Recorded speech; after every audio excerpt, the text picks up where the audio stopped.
What's up, mi gente? Welcome back to Banking on Cultura, where we discuss the vibrancy and complexity, honey, of Latino culture, business, and all the bonchinche in between. And today I have the honor of introducing you to a mentor of mine.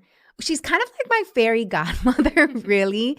She calls me at all the right times, and she is just a light in my life that I am so thankful and grateful for.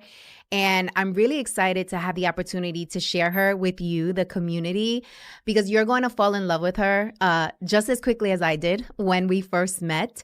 So get into it. I'm going to do a brief intro so you guys can just understand the magnitude of the woman that is sitting next to me. So she is an award-winning entrepreneur, international keynote speaker, author, and is globally recognized as a career coach and professional development expert. She is the founder of the Power on Heels Fund, a nonprofit focused on minimizing the gender gap for Latinas that they face in the marketplace and to empower them to become their best advocate.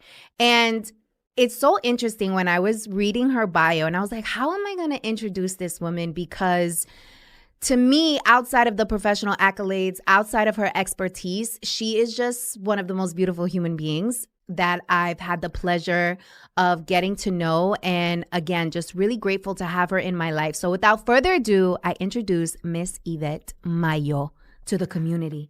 What's up, mama? Hey, amiga. Oh my God. My lashes are going to come off. Thank you for that introduction. But you have to understand it's easy to fall in love and continue to inspire and empower Victoria. She's a great mentee. She's a great listener. She's become una hermana de alma. Thank you so much for that. And we promise this episode will not be an episode of us like bigging each other up, but I think that speaks to the relationship that we have and why it's so special. So we actually met in Texas, right? Yes. Hispanicize. I think they were having an event and I had the pleasure of being introduced to you by my girlfriend. She was like, you have to meet this woman. I think you guys are going to kick it off. And I was like, all right, cool. And then I met you and I was like, oh my God, like your energy was just so infectious. And immediately it felt like a madrina. I was like, oh my God, yes, please take me under your wing. And I think that's how it happened. Well, what's interesting is we did meet. Someone met you and then met me and then brought us together. But what was interesting is that we had a quick chat and I asked you to do like two things and you immediately did them. Like you immediately followed up. And one thing that happens a lot in our world is that people give you information and they want you to do something with it. And based on what you do, you get a little bit more. And in my space, I offer myself freely to a lot of people, but they don't follow up. Victoria, you were one of the few. Not only did you follow up, like in 24 hours, you already sent your email with task completed. And so I said, this girl's committed and determined. And I love that about you. And that's why I'm still here, because you continue to be committed and determined. Oh my God. I didn't even remember that. Yeah, Do you remember what you asked me to do? It was something like simply send me an email and let's set up an appointment. And it was just something like 2 or 3 simple tasks. And people take the little things, for granted, and you saw it as an opportunity and you reacted quickly. And so I wanted to nurture that. And I have to tell you, I've asked many people to send me emails and to connect and do something, and they never do. So here we are. How many years now? Oh my God. I feel like almost 10 years. Yes, That's how I feel. Yes. But yeah, I love it. No, but it's a continuation. We continue to build and build and build. So Yes. Here we are. That is amazing. And I think that's a nugget for everyone. If you meet someone and you're inspired or motivated, or it's someone that you want to learn from, if they offer you the opportunity to connect and give you contact information and you do not follow up, that's like shame on you. Like you're giving the universe a signal that you really don't want it, right? But I think what happens is naturally culturally, we bring judgment into this space. Oh, they just said that. They didn't really mean it. Oh, she's just too busy. All of a sudden, you just start poo-pooing it away, and you don't realize that that opportunity is maybe leading you to other opportunities. That's the door that just opened so you can get in the building. And one thing that's happened is we've introduced each other to people. Our communities have connected. And yes, I live in Houston and you live in Jersey. So it doesn't mean that we're not a daily and a constant contact or connection to each other. Mm-hmm. And what I really love about our relationship and appreciate is not only am I learning from like literally La Doña, like the best in the business, she's so strategic and so intentional and just such a great person to ideate with and brainstorm with. And what I love about our relationship is she asked me for advice too. Like she'll ask me like, hey, how do I do this? What do you think? And I think that's a really great example of how a relationship is supposed to work, especially like a mentor-mentee. I think we've moved beyond that. Now we're a family. But that is the benefit and the value add. And I think that even for folks who have a little bit more seasonality, being open to that kind of like peer mentorship and cross mentorship, even if you're at a different level, I think is key and what allows the relationship to like truly flourish, because we have things to learn from each other all the time, regardless of age, regardless of seniority. But I think we both were able to like showcase our value to one another, but it happened in such like an organic and authentic and raw way. We're also both Boricuas, so Avi. But you know what I think, and maybe this is a conversation we have to have with ourselves, is I'm not a very trusting person, have not really been a trusting person, but I've had to become. Success has created or opportunities require for me to trust others. And that wasn't something that I did easily. And I don't know if that was, but I think that's one of the things that you were willing to do because you were transitioning at the time when we met, if I recall. And I was just starting. Yeah. And you were moving into a whole different space that you were before. And then here I show up, and then we're talking, but you were very authentic in your needs and expressed where you were and what your challenges were. And that took trust. So trust is not something that has to go to a deep level, but if you really want to have people collaborate with you and work with you, there has to be that level of trust. And I want to tell you how simple trust is. You're in the big city and you are lost and you will stop someone for direction and go, hey, where's 39th Street? And at that moment, you're trusting that person to tell you where you need to go. So you can trust even at a bare minimum to strangers. But what happens with that trust as you know someone, you get to see who they are and what they offer. You've got to be just as trusting with that person as that stranger that you're asking directions for. Trust is really critical.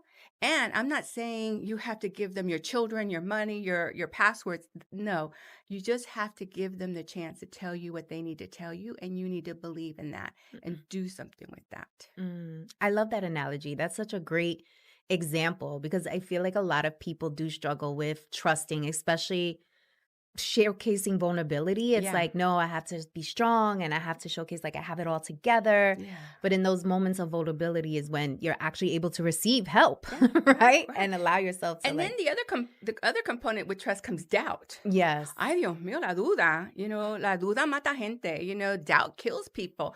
You're not willing to do something with it. I'm giving you a treasure trove of stuff. And you're like, well, you know what? I'm not going to do that. That doesn't sound right. Or that might have worked. That might have worked back in the day, but not now. But the reality of it is business is still conducted between people. Yes, things are transactional online, but when business and collaboration really happens, it happens with people, not with tools and apps. It happens that way. And trust and doubt can't always be in the room. Yes. And then they have to alternate. So anyway, I feel like we can go on and on talking about our relationship. Like, I remember when I was having a hard time with this event that I was planning and you were like, oh, mija, you need help. You hopped on a plane, came to help me at the event, spoke at my event. Oh, no, you jumped.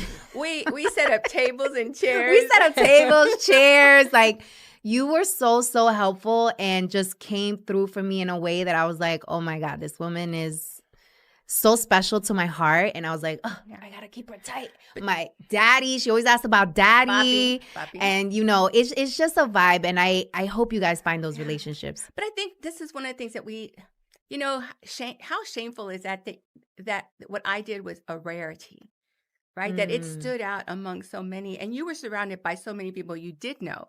And here was someone who was willing to do something that you hardly knew. Been there, done that. And, you know, there's something that we have to do is that we have to be comfortable with asking for help and getting help. Because if it comes from an authentic place, then appreciate and gratitude that you do have these things. And that goes with things in life too, because there's a lot of people in your life that need to be gone. They're obstacles. They're not helping you move forward spiritually, mentally, in a relationship, professionally, however it is. They're holding up space. We have to be willing to look in other places, go different places to find the people that need to be in your inner circle. The fact that we're geographically disconnected doesn't mean that we're not connected. Yes, absolutely. Because I will hop on a plane for you any day, baby. All right. So let's get this party started. Okay, aquí estoy. So, what's the bonchinche? Give us some I bonchinche. don't have bochinche. Yes, you do, girl. Please. Every time we talk, you have bonchinche. Cut it out. Bochinche. I don't know. They're creative stories, maybe, but not. I don't know. You know, I was just thinking about that. I was like, I don't have any bochinche today. I'm like, I lost. But do you have some bochinche? How you gonna flip it on me? This is because I'm at a loss. You know, I'm at a loss. I don't have any bochinche. Let me see. What's the latest bonchinche? I just finished a juice cleanse. Okay. Which I'm really proud of myself because every time I do a juice cleanse, it is so hard and intense. But I love that I challenge my discipline. And now that I've concluded it, yesterday was my last day. And today, on my way to this interview, I got a juice. Okay. And so it's like, this is what happens. Like when you kind of switch things up, like you have the ability to always like set the tone.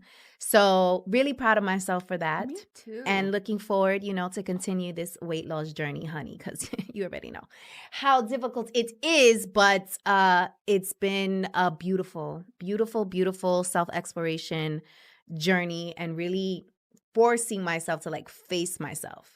You know what I mean? And like look myself in the mirror and be like, yo, V, do you really want what you say you want? Okay, what you gonna do to get it? And that like trickles over to so many other facets of my life outside of just health. So I love this for me. Well, I love it for you. And I love the fact that you are willing to face your truth. Yeah. You know, our own personal truth. And over time, it's changed. We all know that. But the fact that you want to get healthier and that you're trying to do different things about and for yourself. And you know, that's a lesson a lot of people need to learn. Yeah. Some people can go a lifetime and not do that. So kudos to you, amiga. For, thank you. For you know, be focusing on you. And that's a lesson to the people who are listening as well, too, because they have to understand is if you're not good, nobody's good. Because we have a saying at Casa Mayo, and that is, if la reina's not happy, ain't nobody happy. Period. Listen up, Latinas. It is time to take ownership of our dinero. Because if we don't, who will? Did you know that only 45% of Latinas have a savings account? And 83% of Hispanic millennials have no retirement savings whatsoever? Damn! And what's even more alarming, hermanas, is that even though we're the second largest ethnic group in the United States, there is a $200 billion lending gap between Latino-owned businesses and their white counterparts. This is why Fortuna Latina exists, a free program designed to help Latinas build wealth, manage money, and secure their financial independence. This is about controlling your future and letting go of your money trauma. Mi gente, the wealth gap isn't shrinking, it is growing. And unless we take control of our finances right now, we risk passing down struggle instead of security. So don't hesitate, hermana. Join Cultura Latina, the only financial literacy program designed specifically by Latinas for Latinas. Get access to expert mentorship, an amazing community, and the tools that you need to thrive. Your financial independence begins right now. Join the movement today at fortunalatina.net. Punto. Exclamation mark, exclamation mark. But why is that? Is because we're so giving and you're always moving and you're going. If you're not right, and if you're not right with self, then we're willing to accept anything. Yeah. And we're not that kind of diva. We sure ain't. We sure ain't. Eso. Oh my God, my heart is so full already, and we haven't even got into the nitty gritty. Okay, Dime. so let's get into some more nitty gritty. So, one of the things that I fell in love with when I was obsessed with everything Ivette Mayo when we first met, I got your book, by the way. Check it out. We're going to talk more about this amazing book. And I was like, ooh, power. Yes, that's my girl. Let's go. I want to know about power. And I read about your journey, and so much of your story I didn't expect. And I was like, wow, I did not know, she kind of overcame all of this and became this beautiful woman that I get to see every day. So can you talk a little bit about your journey to becoming a power coach and how you've been able to reinvent yourself over the years? Well, I'm going to start from just where I'm from. So I am the daughter of Ramon and Ana Siragusa, a little town in Puerto Rico called Manatí. I left Puerto Rico when I was 6 years old. And my dad was in the military, so we lived all over the United States. And so just to also for the audience, not every Puerto Rican lives in New York City, right? So we'll just go ahead and just check that stereotype off. But the thing about it is that we lived in so many different places. And so I was the only daughter out of 4 children. I have 3 brothers. And so we Latino families have a double standard in the way they raise their sons and their daughters. And I was the dutiful daughter. There was just certain guidelines and things. And just remind you that my parents they are raising children in the United States and communities larger than they've ever seen. And they're from a small town. So they're raising us with their small Puerto Rican town mentality and, cultural differences. So for me, they were very strict. So again, being that dutiful daughter, did what I was expected to do, cultural norms, family norms, all of those things. Then I left their home and got married and became a dutiful wife, and then a dutiful employee and a dutiful mother. And, dutiful is meaning that you do what's expected of you in the roles and the responsibilities given to you. And that was me. And, the other side of me, the Virgo, the regimental side of me, the organized, being that and staying in those roles kind of just controlled my outcomes, meaning I was always out, giving out, but not taking in, because in duty you give. I find myself being married for 12 years, a marriage that did not go well at all. In reflection now, was it love or lust? And I think it was more lust than love, right? The inexperience of life just, puts you in that space. But I realized that I was probably in the marriage way longer than I needed to be. It ended very badly. And I kept thinking in my head is, how did I work so hard to make all of this work? And I find myself a victim of domestic violence. How? And then I realized that that was not my role. It was never supposed to be my role, but I fell in that role because of duty and culture and mindsets. And I realized that I was everything to everyone else. So I was in this mindset of doing everything for everyone else, filling in those responsibilities, but I wasn't centered on myself. I wasn't doing the things that I wanted to do or expected from myself. My dreams, my goals, my ideas didn't really matter, because who I was giving to and expected from me, I was fulfilling that. There's emptiness in that. And there's a lot of loneliness in that space as well. Because, when we were given breath to come into this world, we were also given our passion and our purpose to fulfill in life. And that you're in that space because you can feel it, because you can feel good about it. And it just lifts you up in a way that you're not even always familiar with. But here I am, in a place where I was empty and giving and giving. And so finally got divorced and moved into a space for the first time at the age of 35 years of age. And the reason I'm giving my age out is because we always think that dreams and ideas are for the young people who have drive. And there's people who are in spaces such as work or in relationships, they're just settling. They're not moving in that space. And at the age of 35, I took on a lot of change, but I also made that decision for myself. And I know that took a lot of courage. So for those who are in positions where they're just not happy, it's going to take a lot of courage to push you out. But courage also adds to your happiness. So keep those words connected. Mm. So I found myself in a wonderful career, making more money than I ever expected. I was outperforming everybody in my company at the time. I had two amazing daughters that were thriving because they were in a home that was happy, and everything that I thought was going to fail turned around because I took that step of courage. And I got involved in the professional development field.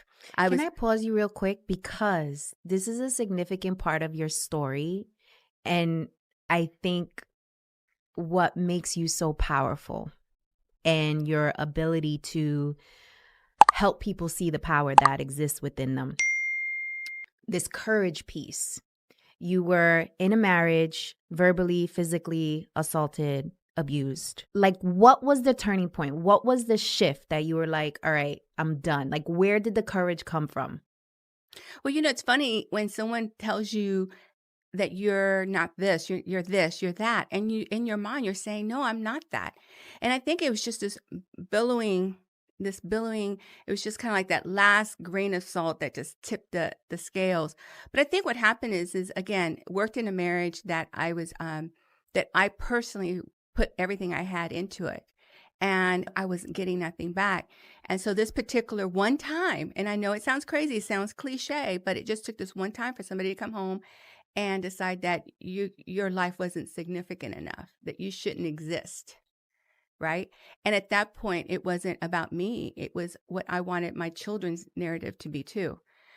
At that point, survival mode came in. It's like, no, this is not what I accept. This is not the way my story is going to end. It was not. And in fact, this is the beginning of something new. And yes, I did things within a short period of time that I even surprised myself.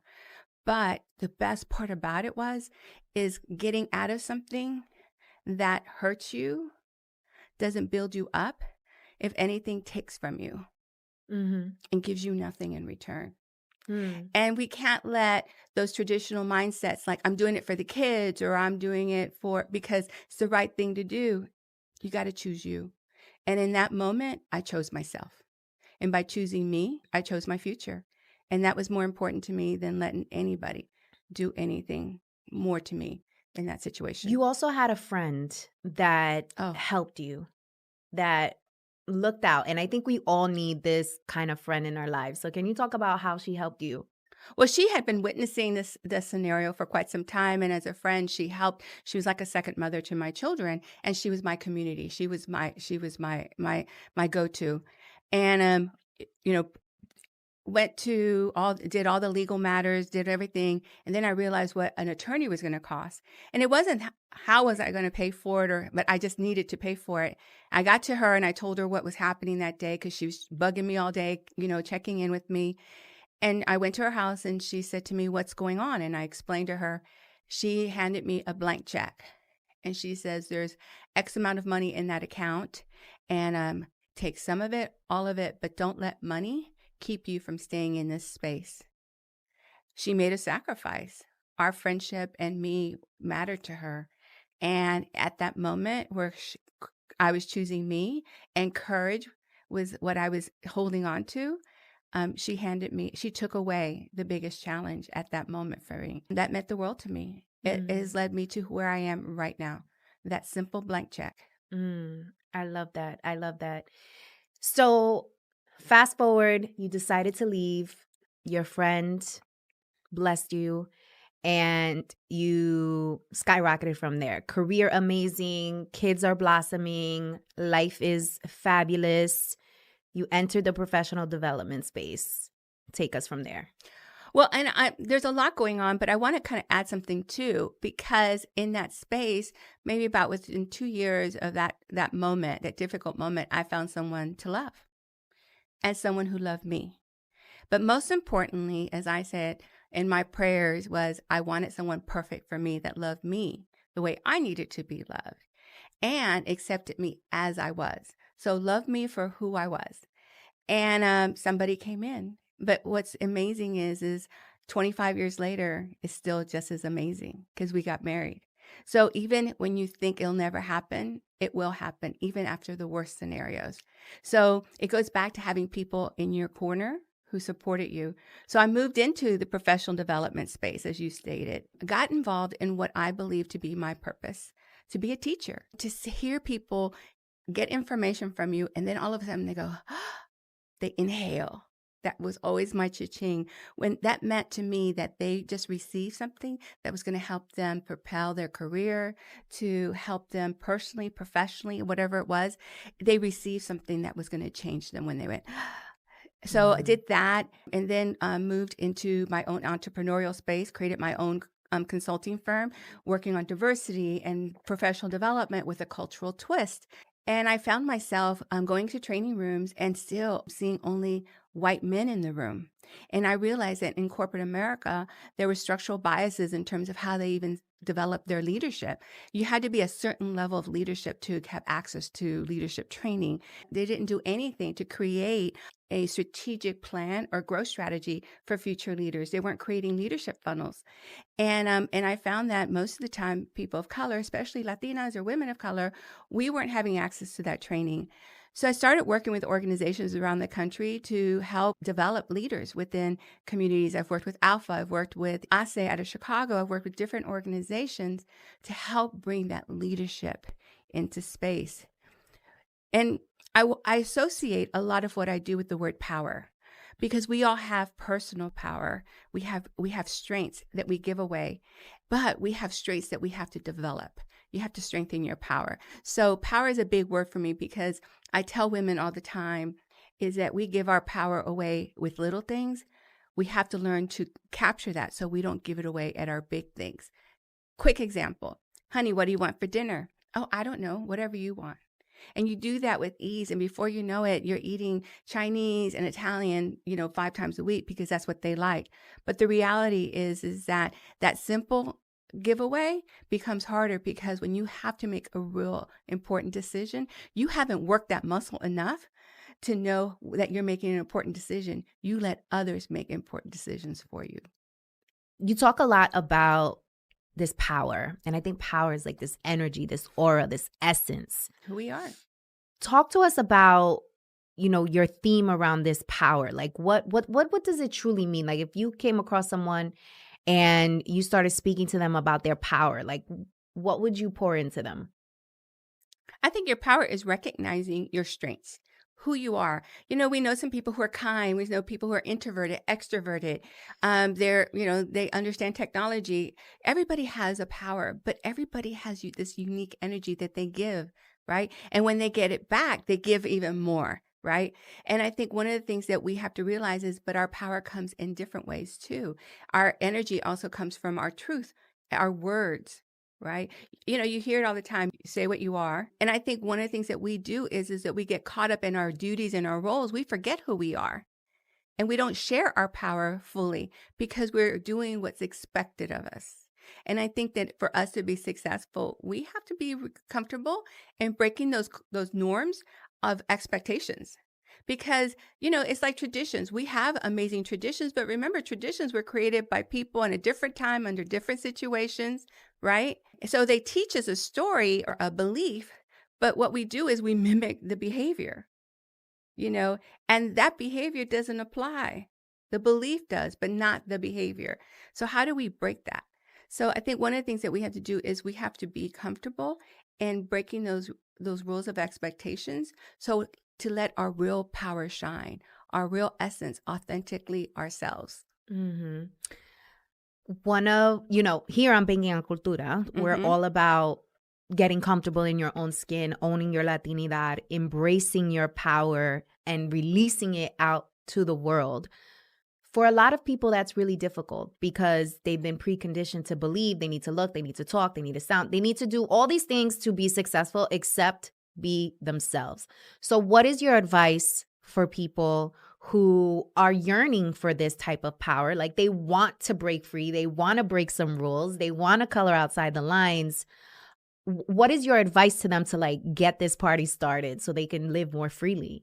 Well, I think what happens is the word multicultural means that you're learning multiple behaviors from different communities, and you're learning to survive in each one of those. I came from Puerto Rico and went to Norfolk, Virginia. What did I know? I was 6 years old. I had to adapt, different culture. We do that when we go from high school to college, from college into the corporate space or into other learning institutions. Each one of those communities has a different culture that you have to learn how we do things.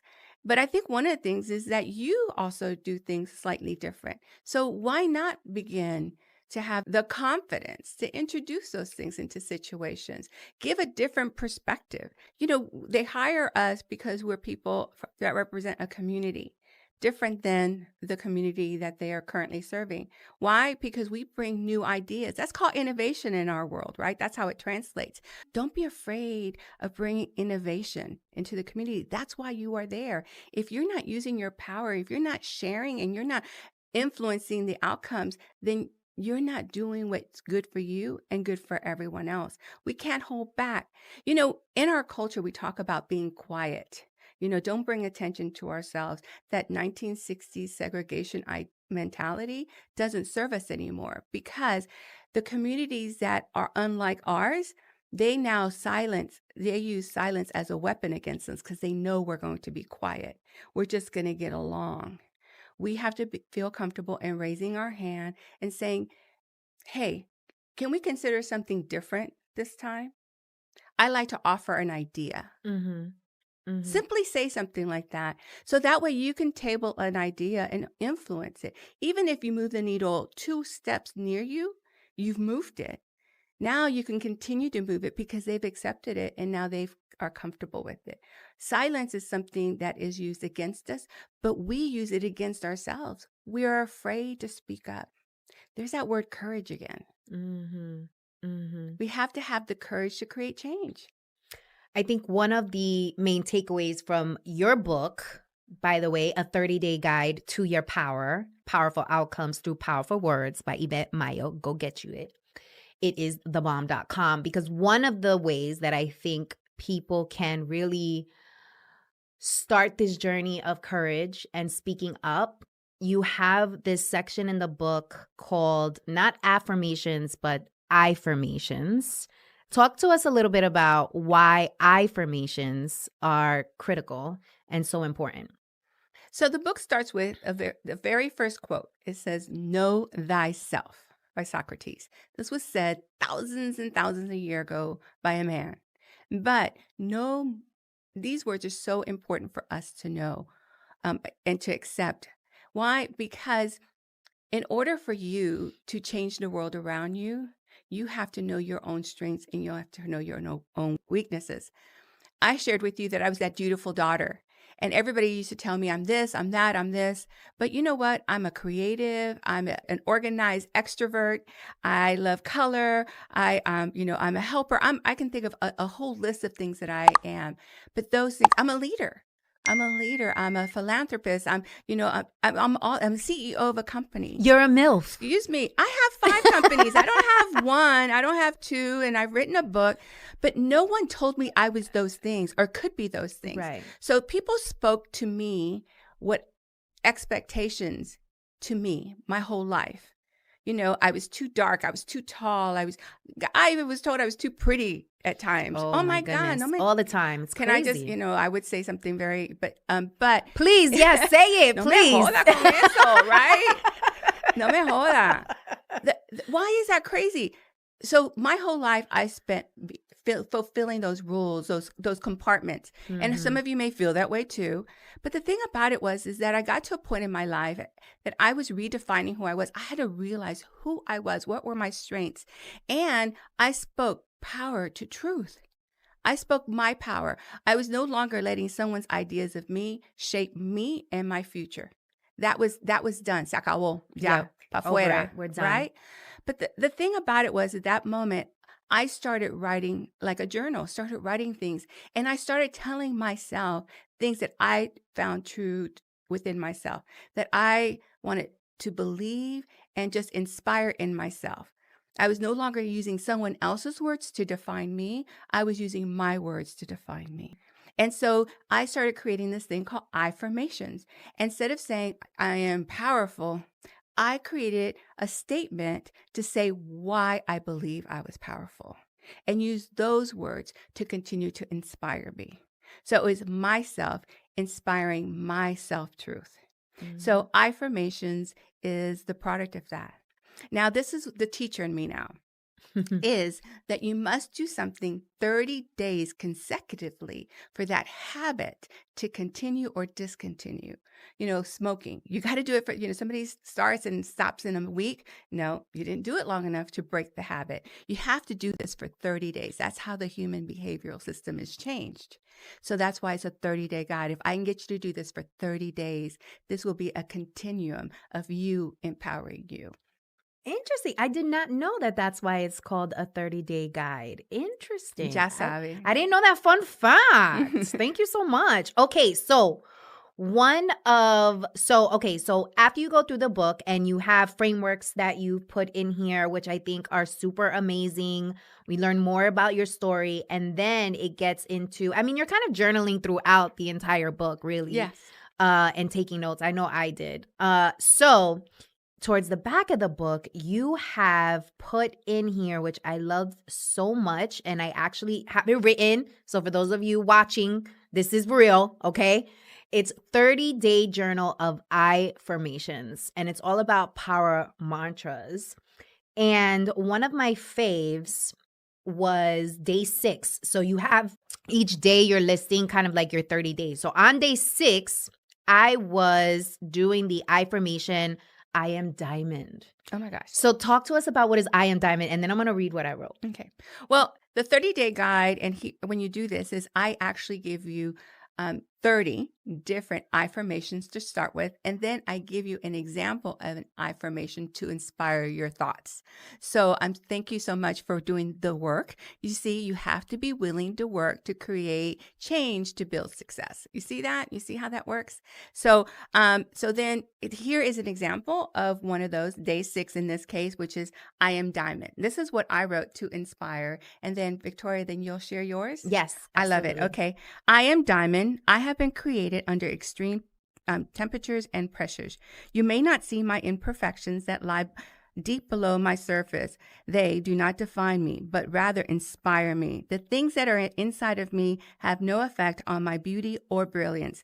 Each element that I have endured has made me distinctive in color, size, and blemishes. I have handled pressure exceptionally well. I am uniquely beautiful and priceless. And each day I choose to shine brightly. I am diamond. That is beautiful. That is not how I did it. But I use yours as a guide because it really was different statements that I wrote for the I am diamond process. So this is a tough act to follow because you saw how beautiful that was.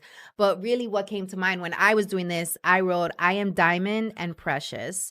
I am diamond and in high demand. I am diamond and love. I am diamond and highly favored. I am diamond and beautiful. I am diamond and powerful. I am diamond in the rough. Come and find me. I am diamond. See me shine. That is what I wrote. I love it. And this one in particular just stood out to me, because who doesn't love diamonds? But I don't know, it just really like spoke to me because I truly, throughout my entire career, it was always told to me like, Victoria, you're amazing, but don't shine so bright. Mm-hmm. Simmer down, dim that down. So this one really spoke to me because a diamond sparkles. Yeah. A diamond is unapologetically shining in your face. And everybody wants it. And everybody wants it. Exactly. That's why it spoke to me. But one of the things is that this is speaking your truth to power. These are your words inspiring you. Forget what everybody else thinks. Put that aside. Lift yourself up through your own words. We depend on so many others to do it for us. Listen, no one told me I was beautiful. In fact, people used to tell me my skin was too dark. I had a tia who wanted to put bleach on my skin. I thought my skin color was gray, not brown. Just all these different things that, your hair is this. When I decided to go white in my hair, people say, oh, te vas a ver vieja. Everybody just always has an opinion. But those are their beliefs, not yours. And if they're negative, then you become negative. It's time to break this cycle. We all are diamonds. We have to feel comfortable and shining so brightly that we blind people. Mm-hmm. I love that. I love it so much. So let's go into our Talk That Talk segment. Oh, I love. And we spoke on this a little bit. You mentioned about, we're taught to be quiet and how this is now being weaponized against us. And, in the cultura, especially for Latinas, it is almost taught to us to cógelo con take it easy. Suave. Yeah. Suave, right? What was the saying that you... El dicho. We all have our sayings. Calladita te ves más bonita. Oh my God, I want to blow that up with dynamite. Yes. And for those who are Spanglish fluent, translate. That is, you're prettier if you're quiet. Yes. Yes. And what's up with that? Like, well, think about it. Is that, again, that don't bring attention to yourself. We'll take, there's another one. Ropa sucia se lava en la casa, no en la calle. Dirty clothes is not washed in the street. It's washed at home. Those things is because they want us to handle things outside of our, outside the public. But the reality of it is that you get home and nobody handles it. It's just, ay, cállate, forget it. I don't want to talk about it. Or no one's equipped to even handle the problem. So they hope that it just go away. And then when we talk about celebration too, oh, I got an award, and ay, cállate, por favor, don't tell people, it's always be quiet, don't handle it. So the thing about it is that we've accepted our quietness as a survival skill, whether at home or whether at work. And now when you say something, you're a problem, you're aggressive, you're this, all these adjectives come out, and I just spoke my mind, So that's one of the things, that's what I meant by weaponized. It's so expected of us to be quiet that when we say something, we're being disruptive. And I'm saying, choose disruptive. Mm-hmm. I like to call it smart disruption.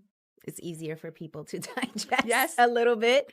But yeah, I'm all about that life. And one of the things that came up in our prep conversation was around why Boricuas in particular are so passionate about showcasing our flag. Can you talk to us about that? Because I see the connection between like us being quiet, us like chilling with how we were colonized. So can you make that connection for us? Well, historical. You have to take history. Now, I have to apologize. I don't know the exact year or dates. But once the U.S. took over the Puerto Rican colony of Puerto Rico, Cuba, we were forbidden by law to display our flag. We were forbidden by law to even sing our national anthem. And if you had even a faded found, you went to jail. You were jailed. And that went on into the 20th century. I want to say 1950 or 1960, the Puerto Rican flag for the first time was allowed to fly next to the American flag. It was finally recognized. So, Puerto Ricanos, we put the flag on everything. Our tennis shoes, it's in our car. It's on proud display because part of our history denied us the ability to do that. That didn't happen anywhere else in colonization, but it happened to us. And this is something my grandparents lived through. So it wasn't that long ago that this was our history. And it's so interesting that happened. And we also, it's like almost like it was so strategic. Like, let's figure out a way to like calm them down. Let's figure out a way to like dim them down. Let's figure out a way to strip them of their cultura, to strip them of their pride, to strip them of their power so that we will continue to run things as we wish. And the hierarchy will remain the same. The hierarchy will continue and it will be in control. Yeah. And that's the word that we're talking about, control, and relationships as well. All of these things. When you are forced to go into be silent, forced to follow rules, to fall in place, those are levels of control. This is a conversation today. We've allowed ourselves as women of color, a culture, a community, to be silenced, to fall into place. And then when we show that vibrancy, the color of culture and community, we're over the top now. We're too much. But most importantly, the underlying undertone of that is we're out of control. Whose control? Mm. So it's all tied together as a community, as women, as men, as Mhm. society. Mm. Woo, that was a heavy one. And it's so interesting. And one of my objectives with this podcast is to teach our history because it explains so much of our identity today and how we show up as a community and how we collaborate and how we build relationships or lack thereof and how we show up at work and how we show up in our relationships, in our businesses. Mm. It's so critical to know why we are showing up this way, right? Because then we can figure out how to like shift the behavior by doing our affirmations and getting our 30-day journal to get And, it together. and we're creating a new belief system is what we're Right. doing. The thing about it is we're like onions. We create layers of information. I think what's important is I like to call them compartments because you can just like a drawer or something, you could pull out what you need, use it, and then put it back and close the drawer. The things that we're learning are helping us survive in communities such as educational forums, corporate forums, nonprofit forums, governmental forums. We have to understand that we have to behave differently. So let me give you a place where we need to shift and beliefs need to change. And if you're listening, please share this. Okay. This conversation is why aren't we doing the same thing with politics? I know that we come from cultures and communities where the systems are slanted. We don't have belief in the voting systems. But now you are here in the United States of America, right? There are more Latinos than any other. We're the largest community in today's America's demographic. We are growing by leaps and bounds, right? We have political and economic power, but we're not using both of them or either one to our fullest potential. Laws are changing. They're changing against us, but yet we're not registered voters, and the ones who are registered are not voting. See, the minute we realize the power in the vote, the minute the laws change, and the better positions we will become, not only as people of color, but as women as well. And when you think about it, it was 1970, like 1976, that a woman couldn't even have a checking account by herself. Yet she had the power to vote. And we, since then, have done very little to give women power. But voting can change that. We're in an election year, and our belief systems have to change. But most importantly, our actions have to change. And the more we let others control the political and the economic system, we will continue to be considered secondary citizens or not worthy. Mm-hmm. Mm-hmm.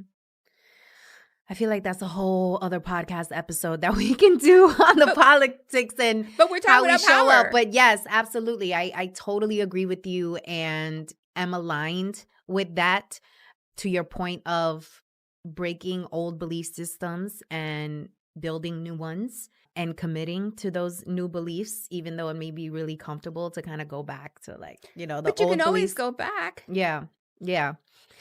So Vamos. let's tell the people more about Power on Heels, and then let's tell them where they can find you and all that. Well, two things real quick. So one of the things that I wanted to say is that in the position of power, before we change the subject real quick, I wanted to say is that you have the power. And what I would really want people to do as a good takeaway is to consider creating an assessment of themselves. Create, what's that vision? Where do I want to be? What job do I want? And create a plan on what you need, whether it's education, a training, whatever 10 steps you think you need to take to get there, right? Then what I would love them to do is to also create a list of people that could assist them in those areas. Start reaching out and creating that power structure around you, right? Because it becomes their goal too to help you achieve that, right? Why is that important is because when you're working towards your goal and every time you achieve that, your power increases, your courage increases. When you see that one step closer to that goal, and that's one of the things we have to do. We have to build things in ourselves, in our communities, for ourselves to help us grow. All right. And that's where that trust and that courage comes in. So the reason I wanted to say that is as we transition into the conversation of Power on Heels was a nonprofit that I decided to create specifically training topics on personal leadership, emotional intelligence, and financial mastery with a Latina perspective, adding these cultural components and belief systems into it so you can see why you're not moving ahead, because there may be a hurdle in front of you, and a lot of it is your belief.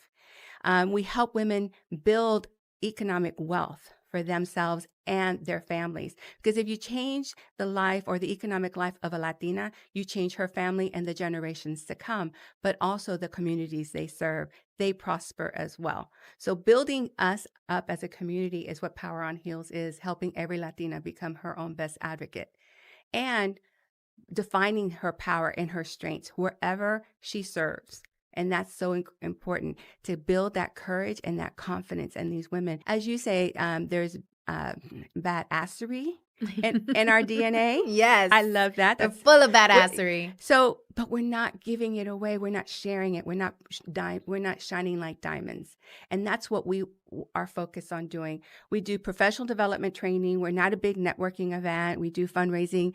And so if anyone is interested, Power on Heels, Power on Heels Fund, FUND.org, or find us on social media at Power on Heels F, the letter F. It's important for you to not only share what we're doing, but participate, because we do a lot of our programming also virtually. I love it. And where else can people find more information about Miss Ivette Mayo? Well, Ivette Mayo, you can go to yosoyIam.com, and you can follow me on also LinkedIn, on all social media platforms under Ivette _Mayo. Mm-hmm. Well, listen, mujer, mi amor, mi corazón.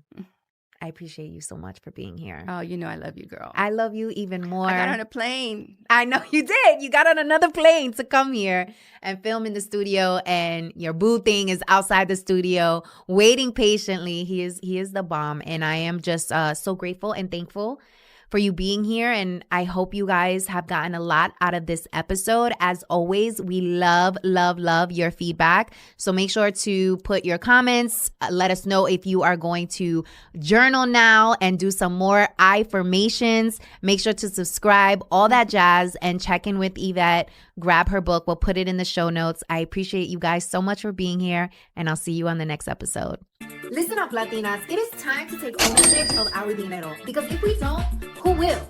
Did you know that only 45% of Latinas have a savings account, and 83% of Hispanic millennials have no retirement savings whatsoever? Damn!